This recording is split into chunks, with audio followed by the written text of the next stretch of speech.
This video is sponsored by Skillshare. In a very simplistic view, there are three types of cameras: tools, status symbols, and things that make you feel. Now, I've always considered Sony to be the absolute best tool camera, whether you're a filmmaker, wedding photographer, portrait photographer. Technically, that is the best camera, in my opinion. When it comes to status symbols, you could look at something like a Leica, where it's kind of an envy of everyone around you. It's kind of like the Rolex of cameras. I'm not saying it's a bad camera, it's just more about that status, and I'd love to own one, but it's a lot of money.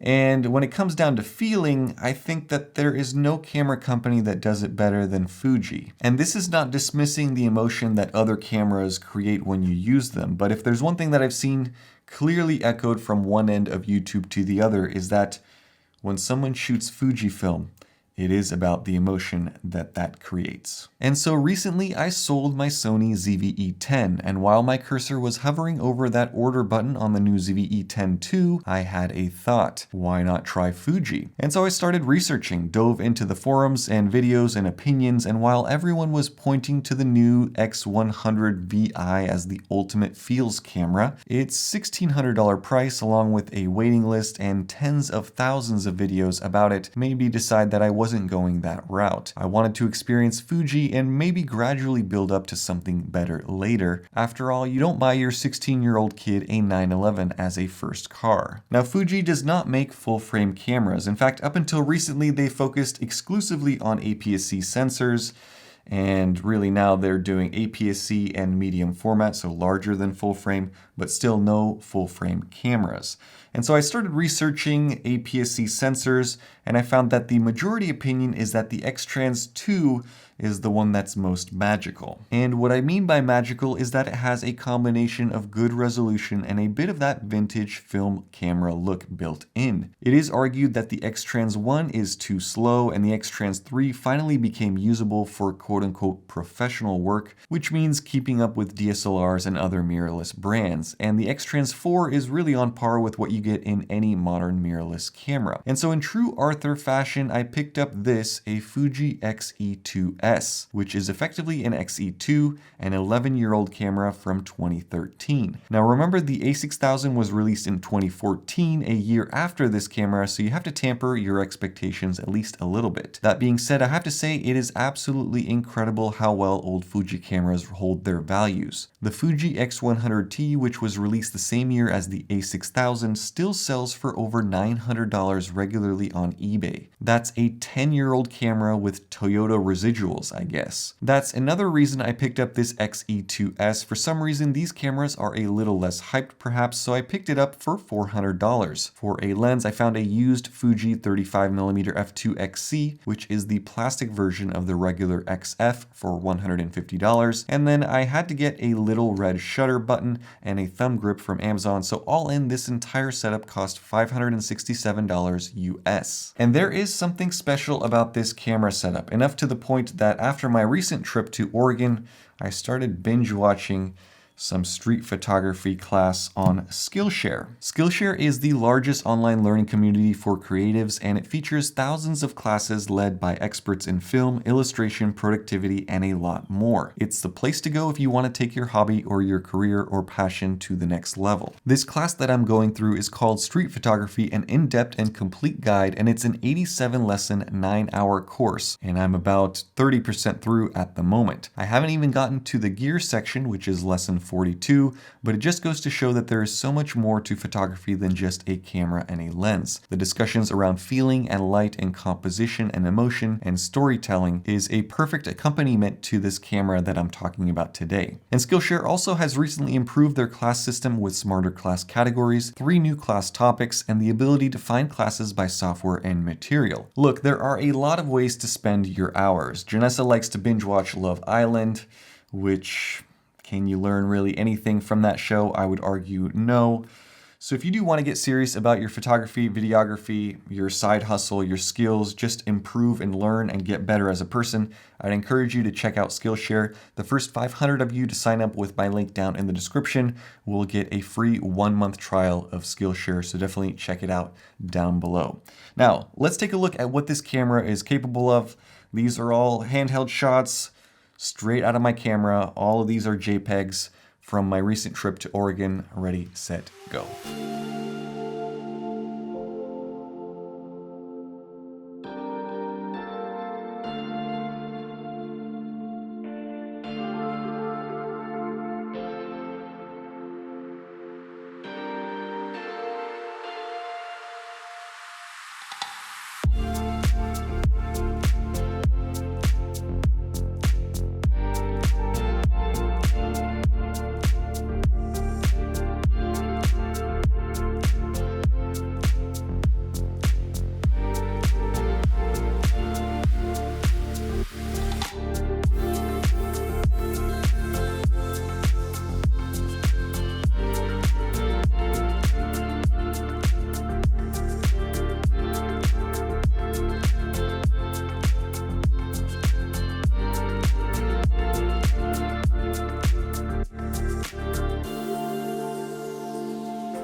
So there's a refreshing relaxation that I feel when talking about this camera, whereas with a Sony, I feel like I have to get all the technical details correct, all of the stats and specs and all of that fun stuff.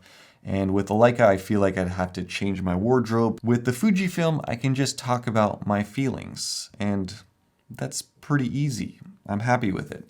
This camera makes me feel good. When I use it, I like it. The images just seem fun and simple and dynamic. Now they are missing that clinical, technical sharpness and detail, but I'm glad, which is an odd statement to make. And that's not a shortcoming of the lens. I think that this 35mm f2 from Fuji is an absolutely brilliant lens. Yes, it's all plastic, but optically I don't have any complaints. The X-Trans 2 sensor at 16 megapixels maybe isn't as great as modern higher count APS-C sensors, but if I'm comparing this to an A6000, there's a huge host of reasons to pick this camera up over one of those. The build is great. It's not top-notch as the X100F that I nearly purchased, which felt like it was chiseled out of one block of steel, but this X-E2S is a smart combination of plastic, metal, and rubber. Ergonomically, it has no grip essentially, and the screen is attached to the body with no ability to tilt or swivel, but the buttons and the shutter speed dial on the top and the button layout is well thought out. Everything that you need for photography is here with physical buttons and switches, and then you have the retro looks, which may be a hit with some and a miss with others.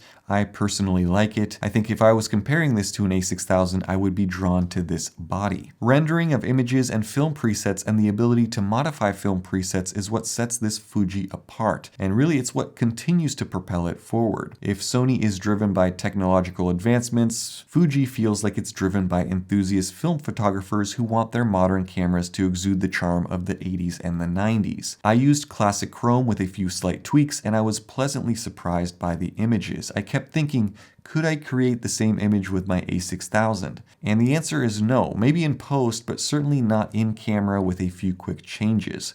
There's something special about the JPEGs coming out of this camera. If you shoot a lot of video or any video, you're really not going to be impressed with the performance of this camera at all.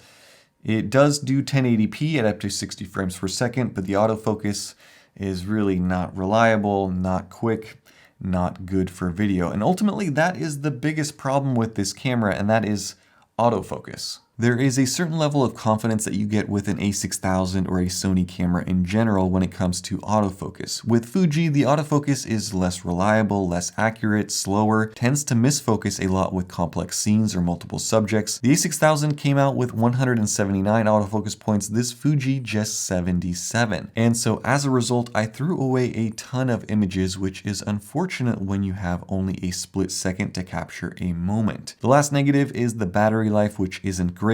The camera is rated for 350 shots, but I don't think I got anywhere near that in real world use. The A6000 is similar in that regard, however. So while I did sell my Sony ZV-E10 locally for $560 US, and I picked up this kit for $567 online from various people, I can't recommend this move to many other people, especially if you are doing any sort of video. Ultimately, the Sony camera is 8 years newer, way more advanced features, and so it's a better overall camera. But there are really three distinct advantages with this Fuji over a modern Sony camera. Number one is the retro looks. Number two is the build quality. Believe it or not, at least compared to the A6000 and even the ZV-E10, I think the build on this Fuji is even better.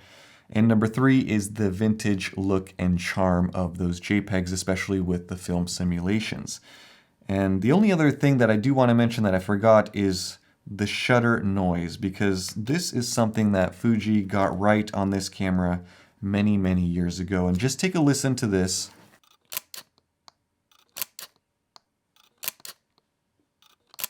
It just has that kind of retro, feels like a film camera almost sound that just adds to the overall experience of you using this camera out in the wild. This camera truly gives you a different feeling when you use it. Even with its annoying shortcomings, I understand why so many are drawn to using something like it. And it makes me want to go out and shoot more often. My kids gravitated towards this camera, and I'd say that 15% of my photos were taken by either my son or my daughter. And so it's no wonder why the newer versions of these cameras are so popular and why the waiting lists are so long, because Fuji improved the optics, they improved the sensors over time, they improved the autofocus, they improved the video quality.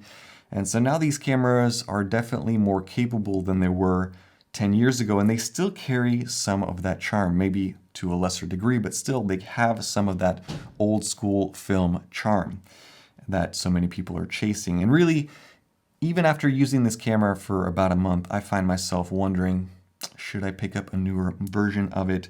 Should I pick up something like the X100V?